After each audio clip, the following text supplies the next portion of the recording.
Drage poslušalke, dragi poslušalci, vsi navijači nogometnega kluba Celje, dobrodošli v novi epizodi podcasta NK Celje, moj podcast, moj klub.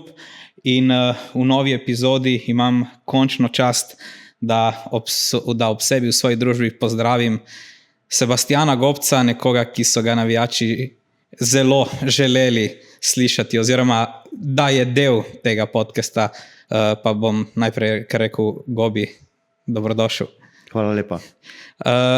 Sej sva lahko na ti, da ne bo lovljenja. Ja, sigurno, ja. Mislim, da bo bolj sproščeno. Dobro, Gobi. Namenoma v uvodu nisem uporabil besede legenda, vseh številk, predvsem zaradi tega, ker toliko časa, kot recimo se poznava, zdaj v klubu končujem oziroma se podajam k koncu 3. sezone, nikoli nisem dobil občutka od tebe, da bi bil nekdo, ki bi gledal na te svoje številke, kot da ti nekaj pripada, kot nisi nekdo, ki bi, mislim, da bom rekel kratko, se nekako otepaš oznake legenda. Zakaj je temu tako? Pa, zelo težko bi to opisal. No. Dejstvo je, da sem klubu dal, bom rekel, svoje otroštvo, svojo mladost. Tudi potem kasneje sem pa živel s klubom. Definitivno je bila tudi v meni želja, da se preskusim v tujini. Ampak načeloma je pač šla moja kariera, kak je šla. Zdaj, če me iskreno vprašaš, kaj si mislim, če bi kaj spremenil, definitivno ne. Je že moglo, bom rekel, tako biti in zelo nerad slišim, bom rekel, neke legende, pa to veliko večji ljudje so od mene, oziroma jaz sem dal svoj maksimum, to bom rekel, ljudje v klubu so prepoznali, oziroma ljudje na ulici, in to je za mene, bom rekel, neko poslanstvo, bilo nogometno. Zdaj, hvala Bogu, še vedno sem del tega, kar sem najrajši počel v otroštvu, v mladosti, konec konca tudi, bom rekel, malo zrelejših letih, ampak nogomet je del mene, moje življenje, in posvetil sem res maksimalno celega sebe, bom rekel, tej panogi oziroma na splošno športu, in zaradi tega ne to tako stane, kakor je. Zdaj, tisto številko, verjetno si slišal, odkar si nehal z nogometom 488, že praktično v vsakem intervjuju, tako da preveč se tega ne bo dotikala, ampak vseeno me zanima, ne to, če misliš, da bi kdo lahko to številko presegel, ampak bolj, če te veseli skupek vseh okoliščin, ki so privedli do te številke, se pravi sreča s poškodbami, tvoja ljubezen do nogometa, se pravi od 17. do 36. leta, če sem prav postavil časovni okvir, v članski konkurenci s tisto pol sezono vmesno. Kako gledaš v bistvu na to številko? Pa zdaj, bom rekel, ko se poglobiš v to številko, ti pridejo neki spomini, ti pride neke pozitivne stvari, tudi se spomniš na kako negativno, ampak res potem, ko začneš seštevati skupaj, to je res veliko odrekanja, veliko preživetih ur na igrišču, veliko pretečenega znoja, veliko odrekanja, ampak na koncu, ko pač daš, hvala Bogu, v karieri sem imel veliko srečo, kar se tiče poškodb, razen nekega obdobja, ki sem imel malo večje poškodbo, načeloma nisem bil poškodovan, večji problemi so mi bili rumeni kartoni, tako da, kar se tega tiče, pač definitivno se tudi z otrokoma pogovarjam, tudi zdaj, ko vidim, ko to večje že malo začne, bom rekel, bolj resno, ampak malo više kategorije, koliko je bilo teh tudi tekmo v mlajših selekcijah, koliko je to enega prijateljstva, poznanstev, in na koncu ti pride samo te številke oziroma te misli naprej, ko se spomniš na številko, koliko sem pač odigral teh tekem.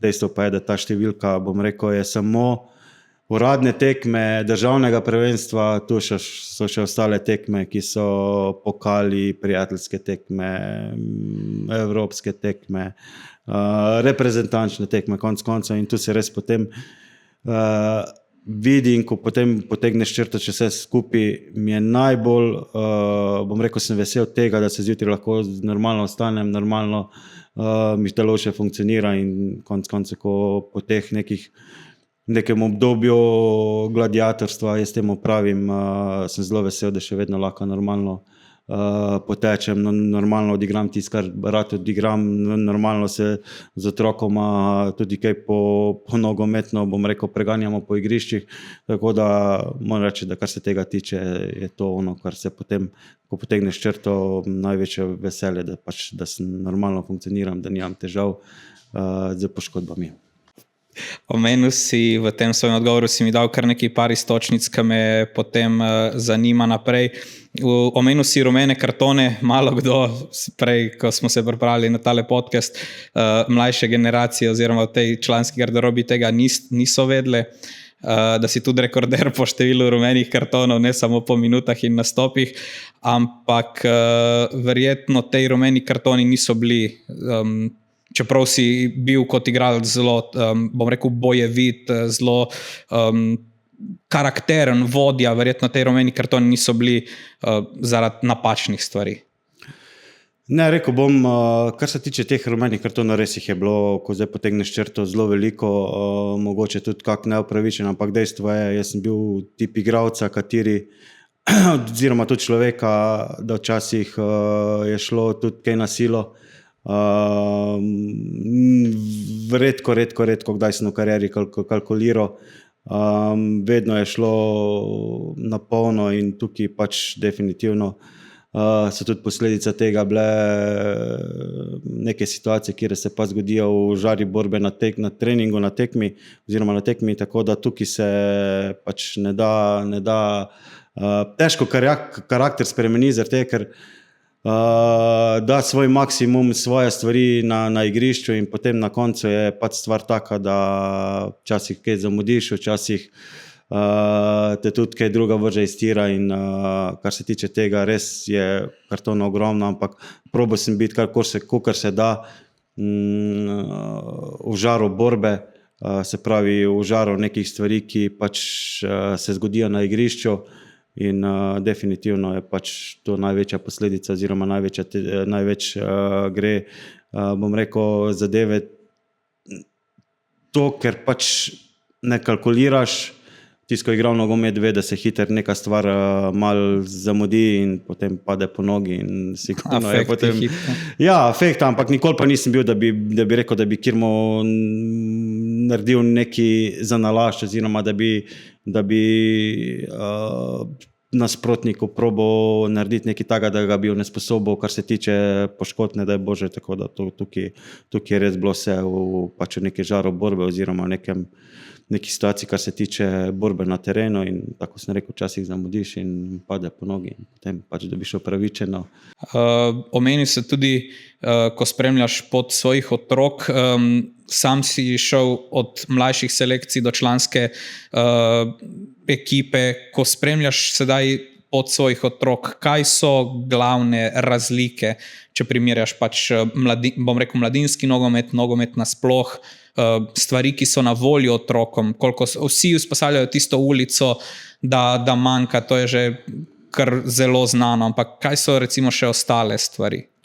Definitivno smo mi imeli neki, kar oni zdaj nimajo, oziroma tako kot si sam omenil, največji problem, kjer ga jaz vidim, je pač to zasvojeno z telefoni, računalniki, videoigricami, da ne naštevam naprej. Zelo malo je danes otrok na igriščih. Mi smo počeli vsega. Ni bil tukaj samo nogomet, to so bili vse vrste možnih športov, razne igre in tukaj dobivaš tudi, bom rekel, tisto, kar ti pač noben trener ne more dati. Žal pač tako je, definitivno se moja generacija z današnjim generacijam v ničemer ne moramo primerjati.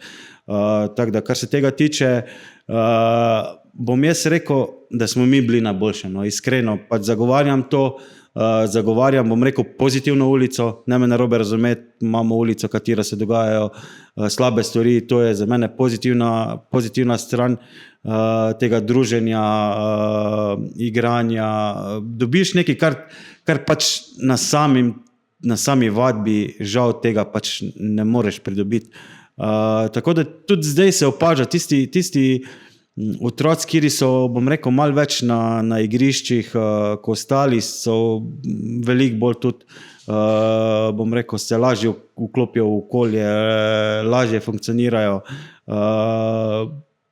Pustimo bom rekel, sam nogomet ali pa šport. Dejstvo je, da so eni bolj talentirani za eno stvar, drugi za drugo, ampak generalno, ko potegneš črto, je definitivno manjka ta šmek ulice in tu mislim, da ti otroci zelo veliko, bom rekel, so v minusu. Kar je pa še hujše, oziroma kar je pa zaskrbljujoče, je pa to, da ta stvar gre, bom rekel, še iz generacije v generacijo, še manj se bo otrok na igriščih, še manj bo druženja med sabo, vse je virtualno, vse je preko socialnih omrežij in tega moram reči, da me malo skrbi. Se ti zdi, da se je tudi samo dojemanje nogometa v očeh mladih spremenilo v smislu, da sedaj, ko je omenil si telefone, da v obdobju, kjer pride impuls, da bi nekaj imeli in morajo to takoj zadovoljiti, tudi samo dojemanje nogometa v smislu, če ne bom takoj uspel, če ne bom takoj igral v prvi postavi, če ne bom takoj prišel k članom, gre takoj glava dol, zmanjka volja, je to spremenjeno tudi s tem se. Pa kar si omenil zdaj to, jaz mislim, da so tukaj največji problem starši. Starši živijo neke svoje sanje v otrokovih očeh, ali ne vem, kako bi se izrazil. Otroci pač tako sami začutijo,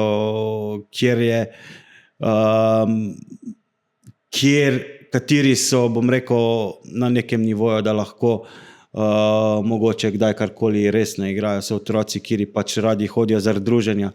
Ampak starši smo pa problem tukaj, da vsi mislimo, da bojo vsi fantje, ne vem, če izpostavim Krničniki, Popoviči, da ne grem na više nivoje, se pravi razni Messi pa to. Dejstvo je, da vsaka oseba pač ima neko svojo pot, katero ti pač se ti položi v zibko, jaz verjamem v to in ne morajo biti pač vsi nogometaši, tako ne morajo biti vsi zdravniki, tako ne morajo biti vsi, bom rekel, umetniki, slikari. Tako da tukaj jaz mislim, da tako kot sem omenil, da se ne ponavljam, mislim, da tu starši naredimo veliko škode, ko pa koristi, ko mislimo, da so otroci, vsak za svojega misli, da je najboljši, ampak moramo biti pa tudi realni in pa pogledati z realnimi očmi, da pač ne morajo biti vsi, tako sem omenil, nogometaši, slikari, zdravniki, tako da tukaj jaz mislim, da je največji pritisk na otroštvo. Staršev. Dotaknila sva se oziroma otrok znotraj procesa mladinskega nogometa. Kaj pa recimo članska garderoba oziroma članska ekipa? Sam si debitiral v sezoni 96-97, debitiral si, tako da ti dam eno perspektivo. Ko sem bil jaz star 8 mesecev, si ti prvič debitiral v prvi ligi. In to na Primorskem. Tako, proti Primorju. Če primerjaš člansko garderobo oziroma člansko ekipo, dinamiko, vedno so karakterji, ampak takrat, ko si ti začenjal oziroma ko zdaj kot tehnični direktor dejansko si vpet vsakodnevno tukaj v dogajanje, kakšne so glavne razlike? Mislim, da tukaj se ne da primerjati garderobe, bom rekel, 25 let nazaj in pa garderobe danes. Takrat, ko sem jaz prišel, se spomnim točno, da sem stopil prvič v člansko garderobo, si se usedel v kot in bil na mir ko miška. Danes so pač drugačni časi, mlajši fantje oziroma ali pa bom rekel tisti, ki prihajajo, mislijo, da so, ko so stopili noter, da so že vse pojedli znanje tega sveta, kar se tiče nogometa, da vsi se vejo, ampak dejstvo je, da takrat si dobil tudi, bom rekel, kako tako vzgojno, ko ti pač ni bilo vse, ali boš naslednjič spet kaj blekno, ali boš 4-krat premislil, preden boš karkoli izrekel. Danes tega pač žal ni. Dejstvo je, da so tudi, jaz se prav spomnim teh stvari, ko so začeli prihajati mobiteli, to je bilo pač v garderobi strogo prepovedano, uporaba telefonov. Danes je pač druga stvar. Danes ko pride iz tekme, prvo, kar se prime telefon v roke, jaz pač teh stvari, bom rekel, gledam iz drugega zornega kota, ampak pač današnji čas se totalno šel v drugo smer in tako sem rekel. Razlika med današnjo garderobo in garderobo 20 let nazaj je to, kot bi primerjal zadnji model, ne vem, Mercedesa pa model pred 20 leti, pač ne da se primerjati in tudi garderobe se ne da primerjati. Verjetno tudi isto z ligo, recimo 27 let nazaj pa si debitiral. Verjetno tudi prva liga se težko primerja v smislu, pa ne bom rekel kvalitete oziroma sama liga v smislu dinamike. Klubi so še vedno tisti, ki so bili visoko, so večinoma še vedno tam, ampak kot igralska zasedba, mnoge opaske so zdaj, da je veliko tujcev, da je veliko predvsem Hrvatov, da je tega prej do te mere ni bilo tako. Vse so bili posamezniki, ampak še vedno je bilo večinoma bodi si slovenski, predvsem pa domači nogometaši. Dobro, takrat, ko sem jaz začenjal, so bili igralci iz bivše Jugoslavije. To so bili igralci, ki so igrali prvo Jugoslavijsko ligo in ti so bili res kvalitetni oziroma zelo na visokem nivoju. Dejstvo je, da tudi takrat, ko sem jaz začenjal, so lahko igrali samo 3 tujci. Se pravi, tujci so bili vsi, razen Slovenci. Ni bilo Bosmanovega pravila, kateri pač igralci oziroma prebivalci Evropske unije niso bili tujci. Takrat so bili tujci vse, mislim, da se to spremenili 2-3, 2-4. Do takrat je vsaka ekipa imela 3 tujce in točno se je vedlo, pač ti 3 tujci so tujci, kateri so, bom rekel, ekstra klasa. In vsi ostali smo pač se učili od njih. Tako da danes je druga zgodba, danes je, bom rekel, veliko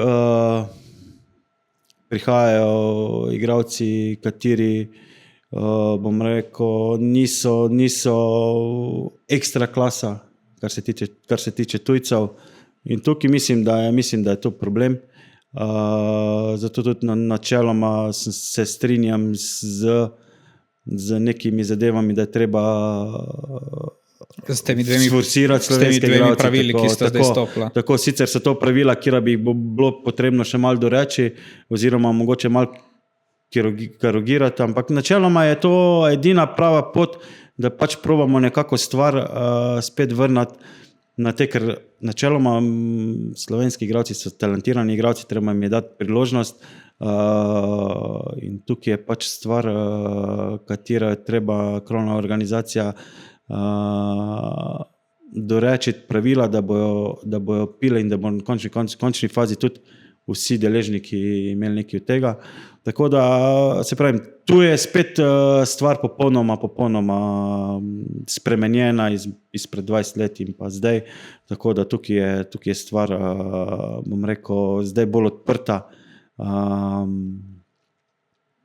Dejstvo je, da definitivno ne moreš ti primerjati našega nogometa in tega nogometa. Ta nogomet, ki se igra zdaj, je to svetlobna leta hitrejši, kot smo ga igrali mi. Fantje so tudi veliko bolj, bom rekel, telesno zbrifani, dovršeni, svoje telo res pripravijo do onega maksimuma. veliko odrekanja oziroma veliko nekih stvari, kjer pač mi nismo imeli te možnosti, da bi spravili svoje telesa oziroma svoje telo na tak nivo, kjer so ti fanti zdaj in to gre res hitreje kot takrat, ko smo mi igrali. Zanima me predvsem kot nekdani mlad Slovenec, domač igralec, kako gledaš na te želje, recimo čez celotno ligo, po teh domačih igralcih iz domače akademije, je želja navijačev po doma vzgojenih igralcih realna za klube, ki si želijo biti tekmovalni, ali je to zgolj neka utopična želja, neka romantika v smislu domač mlad fant iz tega mesta pride v ekipo, si izbori, je to, če res nekdo močno izstopa, sploh realno za klube, ki se borijo konec koncev za Evropo in posledično preživetje? Jaz ne vidim, oziroma poprav me, mogoče se motim, jaz ne vidim kluba na nekem višjem nivoju oziroma na top nivojem, kateri pač ima samo svoje igralce. To je pač, vemo, da Barcelona je tudi, ampak tudi, ko pogledaš širšo sliko, oni pripeljejo vsako leto toliko igralcev, pa imajo verjetno, če ne najboljša, pa med top 3 akademiji za vzgojo svojih igralcev. Tukaj moramo biti realni, ne grejo vsi bi si želeli svoje igralce, mislim, da iz vlastne šole. Vse to je logično, ker tudi načeloma, ko potem pogledaš, bom rekel, iz nekega drugega vidika, je to najcenejši igralec. Ampak dejstvo je, da to pač ne gre tako. Sigurno vsak klub si želi, da bi čim več svojih igralcev spravil na nivo, kateri, bom rekel, za začetek prva liga slovenska. Ampak to je nek proces, tudi bom rekel, fantje hiter obupajo, ko se jim ko se jim ponudi ena priložnost in mogoče ni ta priložnost bila izkoriščena 100%, potem se hiter obupa, hiter se iščejo krivci, razni takšni in drugačni. Ampak vse posod je nek proces, vse posod je malo, bom rekel, je takih igralcev, kateri so res tako iz U19 prišli v članski nogomet in igrali standardno v članskem nogometu. Tudi jaz osebno sem imel velike, težave. Prišel sem v 19, igral pri pokojnem Milovanu Tarboku, vsako tekmo prihajajo, prišel pokojni Poklepovič, me ni videl. In to je stres, oziroma to je občutek, kateri misliš, da nisi dovolj dober, da nisi sposobni igrati neke prve lige, ampak načeloma se potem stvari, če si priden, če si delavn, če imaš fokus, če si prav usmerjen od strani, bom rekel, staršev oziroma zdaj agentov, strani kluba, potem vedno pridejo stvari na svoje mesto in če si kvaliteta oziroma če si sposobni igrati na tem nivoju, se ti hitro stvari zložijo skupaj, mogoče malo kasneje, malo prej, ampak načeloma potem prideš in vidiš, da tudi prva liga ni nek bav, da lahko pač igraš tudi na tem nivoju. Vem, da se sliši klišejsko, ampak vseeno me zanima, najboljši oziroma najljubši trenutek in bom rekel, najvišja in najnižja točka kariere? Težko bi ti zdaj to odgovoril. Najnižja točka v karieri je bila, pa ne najnižja, ampak bom rekel, bolečina, kira je res bila močna, je bila, mislim, da 2002, sezona 2003, katero smo imeli državno prvenstvo na dlani, pa se je zgodila neka zadeva na tekmi, kira nam je šla v minus, ampak to je bilo res boleče, tudi stresno, tudi si postavljaš potem milijon vprašanj, neprespane noči, dosti po tej tekmi sem imel tudi sam probleme potem z naslednjo sezono, je bilo zelo težko spet zmotivirati. Mislim, verjetno še dodatno, ker sezona 2-2-2-3 je bila zelo slaba, ja, tako tudi z moje osebne, mislim, da je bila to najslabša sezona v moji karieri. Tako da res, to bom rekel, je bilo najbolj boleče oziroma najbolj si razočaran, star si 20 let, milijon vprašanj, zakaj se to zgodilo, zakaj nismo zdržali do konca, zakaj ni ona žoga šla sem, zakaj nismo pointirali na 2-0. Res pa je, da liko smo pri tej tekmi z Mariborom, mislim, da mi je bilo takrat prvič v Ljudskem vrtu, da smo res igrali tekmo do 80 minute, mislim, da popolno. Ko smo začeli ploskati. Tako, cel Ljudski vrt se je vstal in nam je plosko. Mislim, da to je zelo mal ekip, da v Ljudskem vrtu ploskajo gostujoči ekipi, tako da tukaj res ta tekma, se spomnim, kot da je bila včeraj. No. To mislim, da je bilo ena izmed najbolj bolečih ali pa najbolj traumatičnih zadev. Kar se pa tiče, bom rekel, neke dobrega filma, je sigurno prva lovorika, pokalni naslov. Res je, da ga nisem igral, ampak vemo, oziroma polfinalu si dal gol, polfinalu smo izločili, mislim, da Maribor. Tudi je bila ta tekma kot neko dodatno. Ja, kot da se neki vrnali za nazaj, ampak ja, sigurno je ta prvi naslov oziroma prvi pokal, prva lovorika enka Celja, tako da to je, bom rekel, mogoče to. Dejstvo pa potem po končani karieri to državni naslov, tukaj se nimamo kaj skrivati. No, vse to sem želel potem nadaljevati. Verjetno tisti pokal zdaj, ko gledaš nazaj, tudi v luči vseh teh neslavnih final za klub, verjetno še toliko bolj posebna tista pokalna. In potem, ja, to sem te želel naslednje stvar vprašati. Tisti državni naslov, dvakrat si končal drugi kot nogometaš Celjem. So se recimo skozi tisto tekmo, ki je bila res gor, dol, rezultatsko se je lovilo, čeprav je vedno kazalo dobro. So se vračali v neki podzavesti, neki strahovi preteklosti v smislu, pa ja, ne bomo spet drugi. Pa povedal bom takle, jaz tiste pol sezone, ko nas je začela nesiti neka pozitivna energija, neka energija, kjer pač začutiš, bom rekel, tisti, kateri smo igrali nogomet, točno veš, priješ v fazo, katero lahko narediš karkoli in bo ti šlo v plus. Se pravi, lahko si tudi v fazi, katero se trudiš, delaš, mečeš na glavo in nikakor ti ne rata nič pozitivnega. To smo imeli pol sezone res v taki energiji, da karkoli bi mi, oziroma fantje na igrišču naredili, bi bilo nam v plus. In tukaj jaz sploh nisem res nikoli pomislil, da bi lahko karkoli narobe, ker vem, da nas neki nas nosi in to tekmo bomo mi dobili na tak ali drugačen način. Tako da jaz nisem res to tekmo nikoli, nikdar podzavesti, karkoli, niti pomislil, da bi se nam spet zgodilo, da bi se nam zalomilo.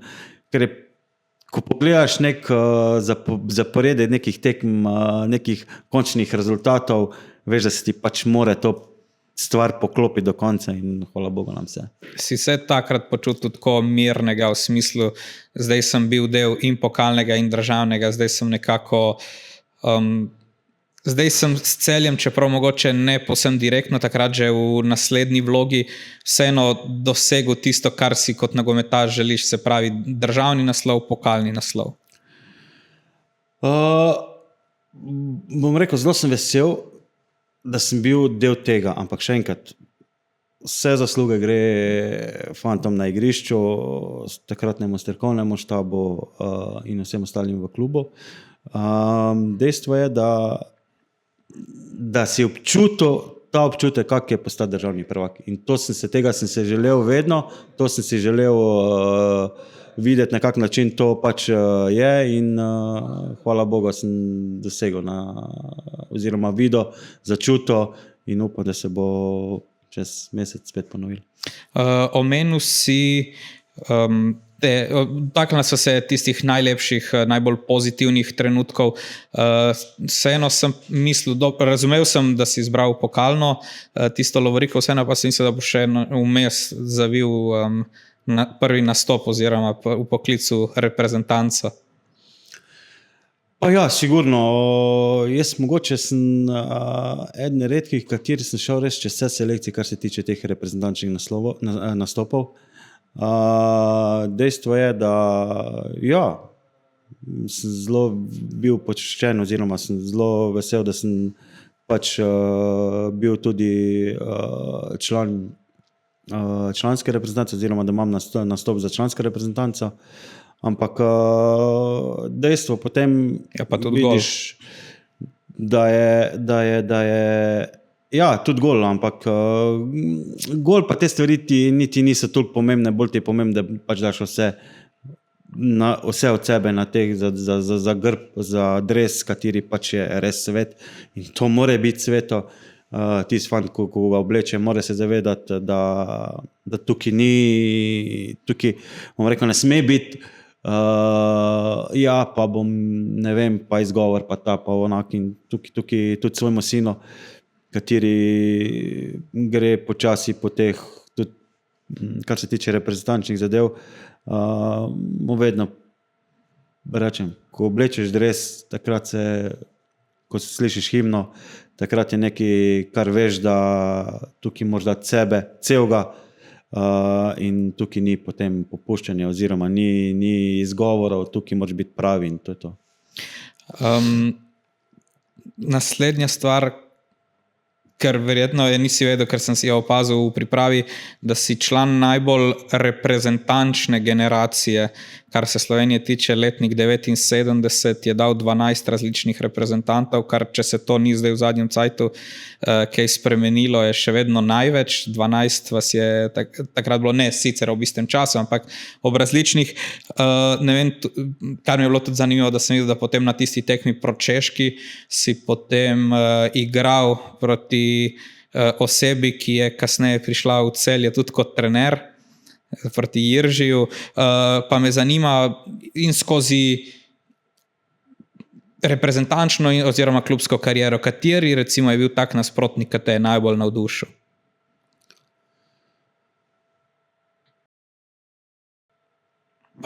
Bom rekel, da bili smo v 21, reprezentanca v 21, kjer smo igrali za Italijani. Jaz moram reči, da takrat mislim, da smo igrali v Barja, če se prav spomnim. Nasproti so bili Cassano, Pirlo, Ferrari, naštevam vsi, to so pač igralci, kateri so res naredili top karijere. In prvič bom rekel, da sem srečal igralca oziroma da sem igral proti igralcu, kateri me je res fasciniral oziroma svojo lahkoto, svojim gibanjem na igrišču, s potezo, katero ne vem, dobiš občutek, da ve 3 poteze naprej, kaj se bo zgodil.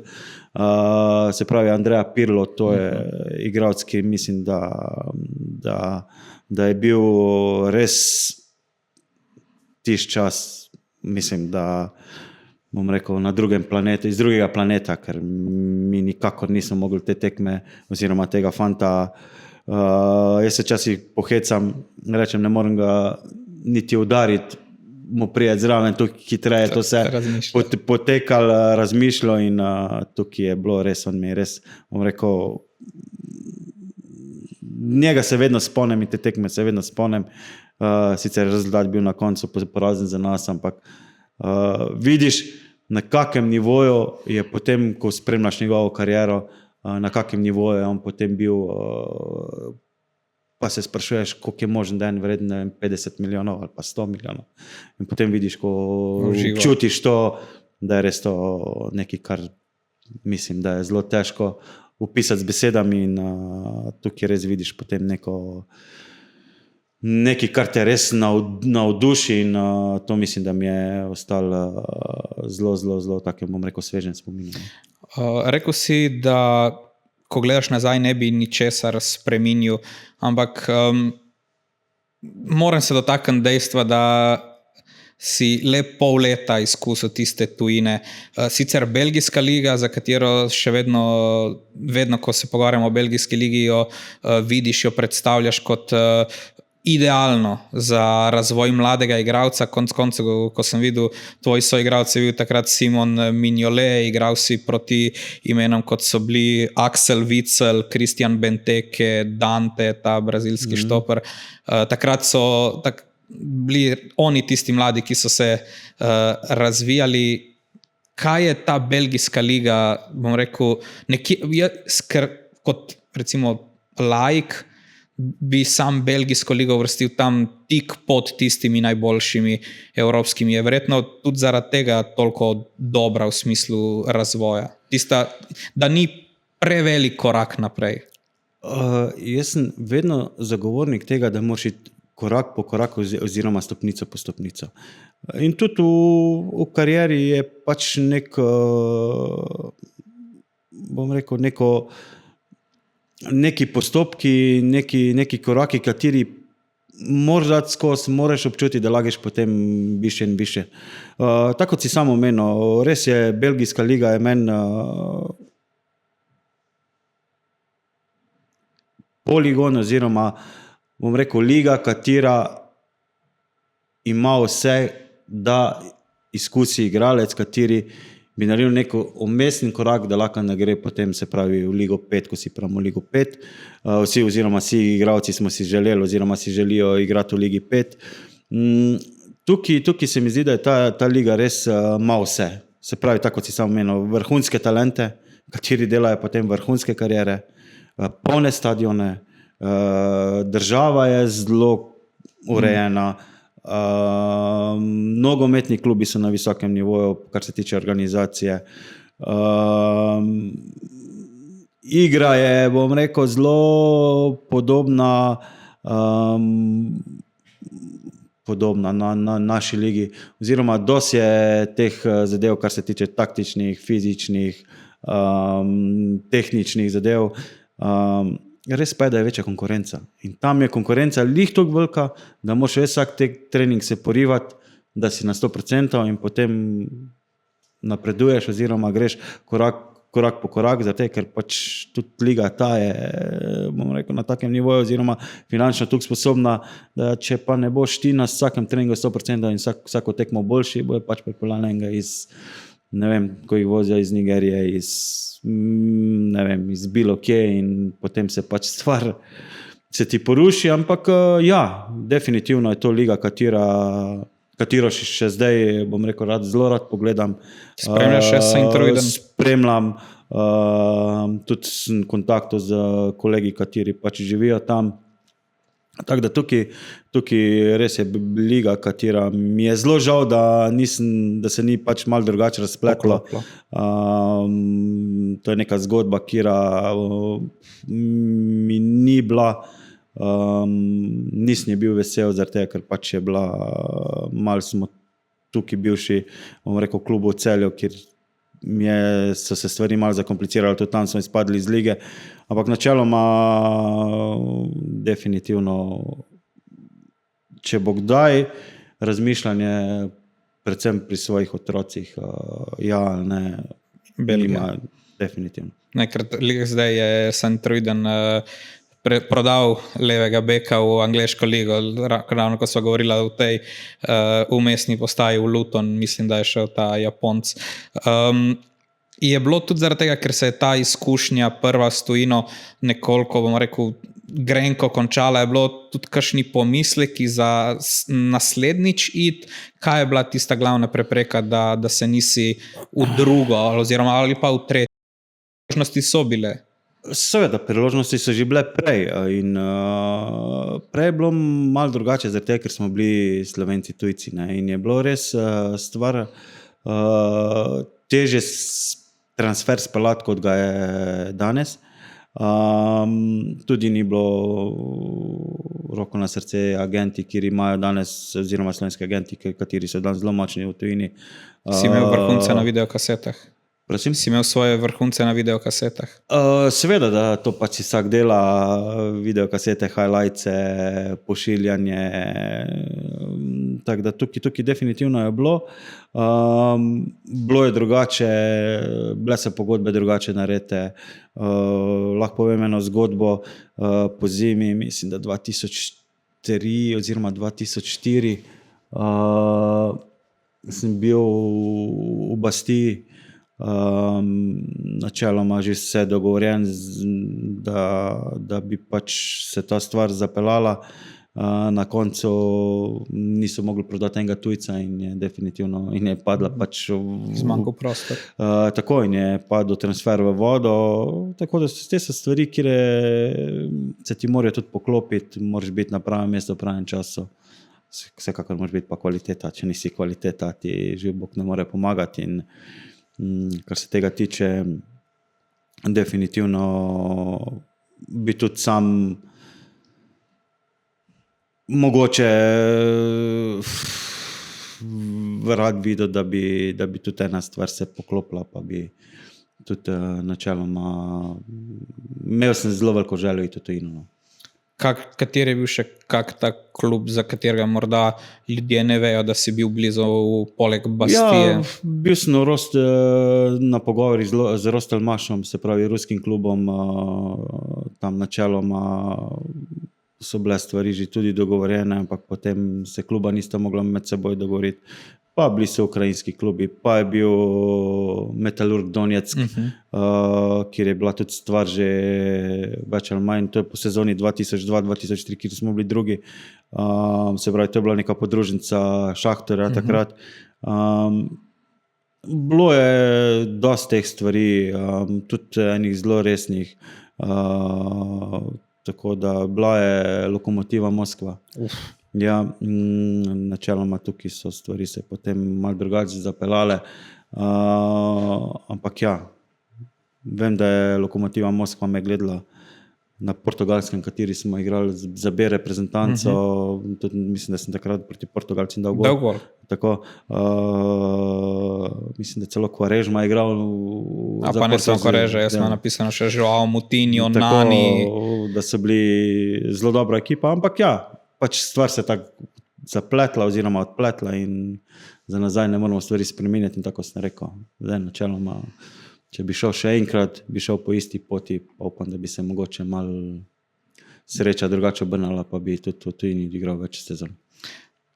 Potem si ostal do konca v Celju. Kar me zanima je, kako se recimo vloga igralca, ki je praktično celotno kariero v eni garderobi spreminja skozi čas, v smislu, začel si kot fant, ki se je skrival v kot, bil tiho, pazil, kaj bo rekel, končal kot kapetan, rekorder, kot nekdo, ki so ga verjetno mlajši igralci gledali tako, kot si ti takrat. Kako si ti doživljal oziroma doživljal spreminjanje svoje vloge v garderobi?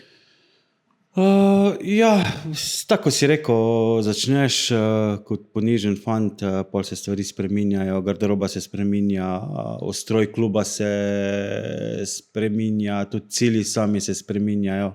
Ti rasteš, dozarevaš, postaneš nek lik v garderobi, kateri je dost močen, tudi sam priznam, da so stvari, katere bi mogoče danes drugače reagiral, so stvari, kjer so me zelo fejs motile v garderobi, nisem dojel, da se pač stvari spreminjajo, tudi mlajši fan, tako sem prej rekel. In tu bil sem včasih tudi zelo naporen, priznam. Si imel težave s sprejemanjem teh sprememb? Nisem imel težave, ampak bolj sem bil, bom rekel, narekovajih ta stara šola, kjer pač je drugače gledala na vse skupaj, vzgojen od starejših igralcev, kateri so drugače gledali, in jaz mislim, da pač bi na ta način se mi zdi najbolj primeren, da bi lahko vsi skupaj funkcionirali boljše na igrišče. Sej ti, ko si nek vodja v garderobi oziroma neka podaljšana roka trenerja, je pač to, da moraš ti te stvari zbobnati. Tisto, kar trener ne vidi, da si pač na igrišču potem kot ekipa, kot celota zgledaš na nekem maksimumu. Zdaj maksimum je zelo relativna stvar. Tako da mislim, da tisto, kar sem bil, da sem res dal vse posod svoj maksimum. Včasih je bilo to rekel, dovolj, včasih ni bilo dovolj, ampak nikoli nisem kalkuliral pa se skrival, tako da kar se tega tiče, je res neka evolucija samega časa v garderobi, v slačilnici, res zelo, zelo zanimiva in zelo so se stvari spreminjale takrat, ko sem jaz končal oziroma ko sem izstopil iz garderobe kot igralec. Končal si v bistvu kariero pri takih letih, da je bil tvoj zadnji trener mlajši od tebe. Kako je potekala ta dinamika? Zgodba je taka, zelo zanimiva. Mislim, da je bil Miloš Rus trener, kateri je odstopil in potem smo se pogovarjali v klubu, koga bi, kak bi. Jaz sem takoj sam predlagal, da bi probali šole, se pravi, takrat je bil Simon, kateri je kazal nek potencial, on je bil takrat vodja šole. Simon je potem, tisto sezono smo imeli zelo dosti težav z obstankom v ligi. Na koncu se nam je to uspelo z Simonom. Potem pa zadnjo sezono sem jaz Simon pač po klubu povedal, da je to moja zadnja sezona. Tudi trenerju sem povedal. Takrat mislim, da je bilo še, da si v bistvu takrat si že mislil končati, pa se potem skozi pogovor, da si se tudi ti posebno sam odločil, da bo še eno. Tako bilo je pač, da definitivno, da sem imel stvari, oziroma ne toliko telesno, ampak v glavi nisem bil več ta prav in ko sem rekel si sam, da ko v glavi ne bom več motiviran za vsak trening, potem nima smisla, da zabavam sebe in vse ostale okrog sebe.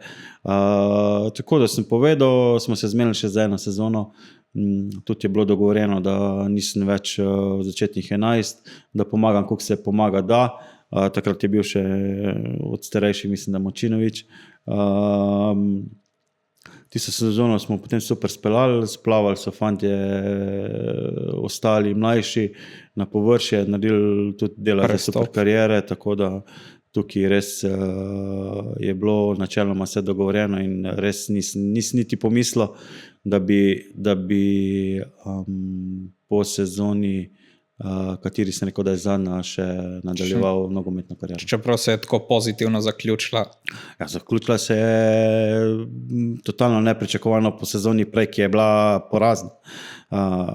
Mi smo bili drugi, mislim, da po finalu pokala smo, ali finalu, ne po finalu smo, mislim, da smo po finalu pokala izgubili, ne, v finalu smo s Koprom izgubili. V finalu smo s Koprom izgubili tisto sezono.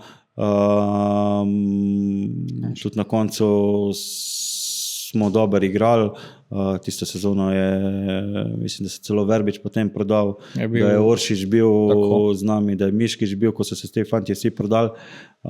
Tako da je bila sezona, kar se tiče tega, res mislim, da za 5, ampak tako sem rekel, kot je enkrat v glavi začutiš, da nisi več 100% pri stvari, saj jaz sem tak, potem nima smisla se matrati sam sebe, pa tako sem rekel, ostala okrog sebe. Zaključilo se je tako zelo simpatično, simbolično na tekmi s Kebenhavnom v 18. minuti. Za tiste, ki morda ne vejo, vključno z mano, številka 18, kakšen poseben pomen? Poseben pomen, bom rekel, ni poseben pomen, ampak zelo sem se navezal na to številko 18. Moram povedati, da moja prva številka je bila številka 7. Čeprav si bil levi bočni, čeprav vem, da si tudi levo v sredini. Tudi dosti ni igral, bom rekel, na sredini. Ampak načeloma sem soigralec takrat prosil, da pač on mi nekaj, da odstopim, sem rekel, itak ni problem. Potem sem vzel številko 18 in sem jo nosil do odhoda v Belgijo. Tako da potem, ko sem se nazaj vrnil, mislim, da je bila 18 zasedena, ampak potem, tako ko se je sprostila, sem vzel nazaj 18 in jo nosil do konca karijere. Takrat si odstopil Sedmico, sedaj po tvoji upokojitvi ta 18-tica ni bila nikoli uradno upokojena. Kako bi sprejel to, če bi se klub za to odločil? Sigurno je to neka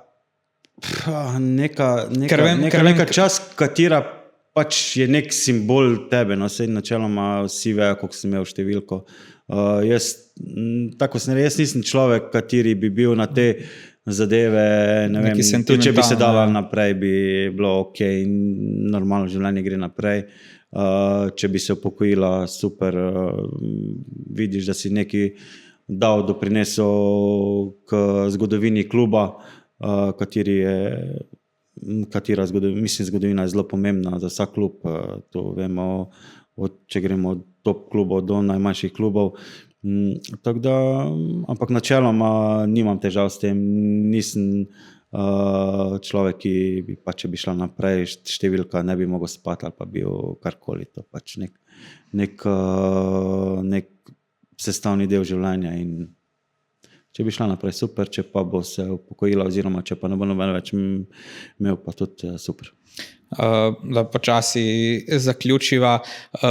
Kar me zanima je, trenutno si tehnični direktor, bil si športni direktor, pomagaš pri šoli, te ni nikoli vleklo v trenerske vode?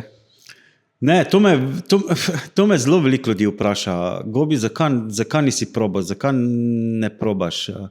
Ne vem, tu sem se našel, tu delam res z veseljem, te stvari so mi,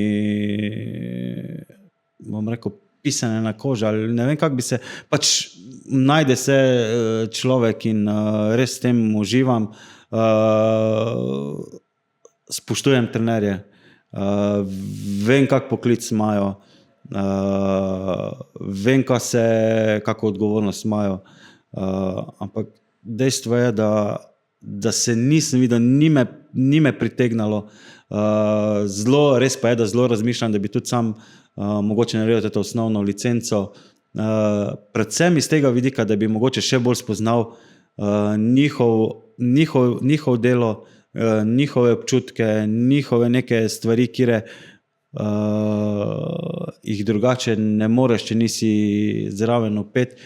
Ampak tako sem rekel, jaz to, kar upravljam z veseljem, tu sem se našel in neki na silo, da bi neki počel, kar bom rekel, ne da se ne vidiš v tem, ampak imam neki, kar zelo rad počnem in tega se bom, kakor dolgo se bo pač možno izpopolnjeval, izobraževal, delo na sebi,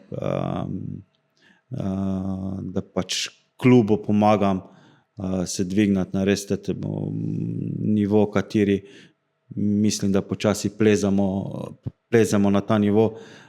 To pa vemo vsi, da cilji so vseh nas zelo visoki in ko so cilji zelo visoki, potem dosti stvari tudi prinese za sabo, kar se ne vidi na igrišču,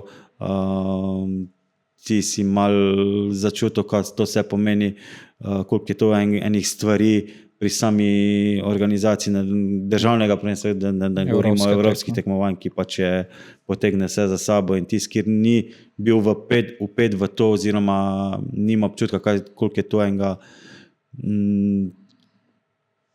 odrekanja oziroma nekega dela, kateri se žal ne vidi, ampak brez tega ljudi vidi ne gre tako. Nogomet skozi rezultat oziroma tako, kaj ekipa naredi tako. In ne vidijo vsega, kaj je še okoli. In v bistvu bolj tako za konec me zanima, si verjetno eden izmed redkih, če ne celo edini, bivši nogometaš, ki po zaključku kariere je bolj zaposlen kot takrat, oziroma ima bolj zapolnjen urnik kot takrat, kadar je bil profesionalni nogometaš. S čim se razbremeniš oziroma s čim poskušaš odklopiti? Vem, da si na klubu praktično 24/7, če malo karikiram. Jaz pravim tudi našim fantim, ko začnejo, predvsem tem malo starejšim igralcem, težko, pa to, pa živčni, pa nervozni, sem rekel, igrajte nogomet, dokler ga boste lahko igrali. Potem, ko padeš v neko drugo zadevo, tako si samo omenil, potem ni praznikov, ni nedelj, ni sobot, ko je prost dan ekipe oziroma ko je ekipa na dopustu, moš ti pripravljati že na stvari za naprej. In tu so stvari, kjer se morajo narediti in tukaj potrebuje, se pravi, čas, voljo, v končni fazi tudi znanje in tako si rekel, tukaj ni potem ali je petek, ali je sobota, ali je nedelja, ali je ponedeljek, vse se mora narediti, zato ker pač stvari se morajo speljati, da potem ekipa funkcionira na tem nivoju, v katerem funkcionira. Sprostim se pa predvsem, da se bom malo slišal tak, ampak zelo rad si pogledam tekme od obeh sinov. Tukaj je ena stvar res, kjer se pač odmaknem, uživam predvsem iz tega vidika, da res uživata ona dva in to je potem nekaj, kar ti res veliko pomeni. Zelo rad igram tenis, tukaj res je stvar, katera se odklopim, definitivno pa tudi, se pravi, stvari, kjer se povezane tudi v končni fazi v klubu, imamo super odnose in tudi velika tudi napolne energijo oziroma telo z energijo, ki jo pač nujno potrebuje za ta posel in tukaj res, kar se tiče teh stvari, bi res pohvalil vse v klubu, da smo korektni en do drugega, spoštljivi en do drugega in tukaj res ti, ko prijezil ti službo z veseljem, mislim, da to je nekaj najlepšega, kar lahko narediš in ti veliko manj energije oziroma neki stvari pobere, ki jo pač potrebuje za funkcioniranje vsakodnevno. Super. Najlepša hvala, da si vzel čas. Upam, da čeprav se to narobe slišalo, boš imel čim manj časa poleti za tenis in podobne stvari, da bomo imeli tudi jaz, da bomo imeli veliko dela z ostalimi organizacijami tekem. Pa še enkrat hvala, ker si vzel čas in se vidimo jutri zjutraj, ko se začne nov delovni dan. Hvala lepa.